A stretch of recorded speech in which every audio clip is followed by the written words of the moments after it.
Aujourd'hui, on va installer un port USB-C sur cette PS Vita qui ne charge plus. J'ai eu la bonne surprise de me rendre compte que quelqu'un avait déjà travaillé dessus pour changer le port et c'était vraiment du travail de sagouin. On a le port qui pouvait bouger dans tous les sens et les deux petits fils qui avaient été mis qui n'étaient juste plus connectés sur les pistes. Alors on commence par un bon nettoyage à l'alcool isopropylique pour se rendre compte qu'une partie de nos pistes était arrachée. La personne qui a travaillé dessus avant a dû retirer le port avant que les soudures soient totalement fondues. Sauf que dans notre cas, deux des pistes arrachées sont des pistes dont j'ai besoin, c'est les pistes d'arrivée du 5V dans la console. Donc on va refaire tout ça. On commence par nettoyer les soudures au cas où c'était pas de l'étain sans plomb qui était posé dessus. Ensuite je vais venir appliquer un masque UV sur les pistes où on veut pas de contact. Ce sont des pistes qu'on n'utilisera pas du tout. Donc un petit coup d'UV pour les solidifier. Et on vient gratter l'excédent, tout ce qui va dépasser sur les pistes qu'on doit refaire.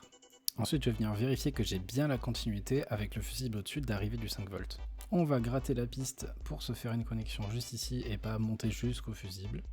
Mettre de l'étain dessus. Pour refaire les pads, on va utiliser ce fil de 0,02 mm. Et pour comparaison, je vous mets un poil de chat juste à côté. C'est super fin, mais ça se fait. Donc je viens souder ce petit câble sur l'étain qu'on a mis au préalable.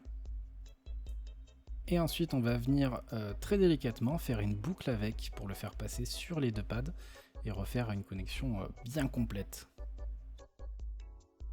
Un peu de masque UV pour ne plus que les fils bougent avant que je refasse la soudure qui est juste au-dessus. Et une fois que j'ai refait la soudure, on vient mettre du masque UV sur toute la partie qui dépasse pour être sûr que ça ne touche rien d'autre sur le PCB.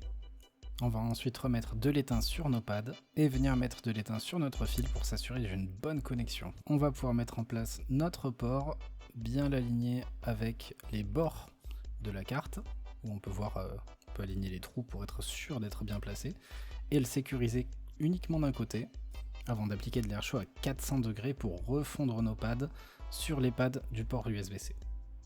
On vient tester qu'on a bien la continuité, et ça bip, c'est parfait, on peut enfin remonter la console, et je vous laisse admirer avec le petit plastique, le port USB-C qui est parfaitement monté, et la console qui charge comme au premier jour.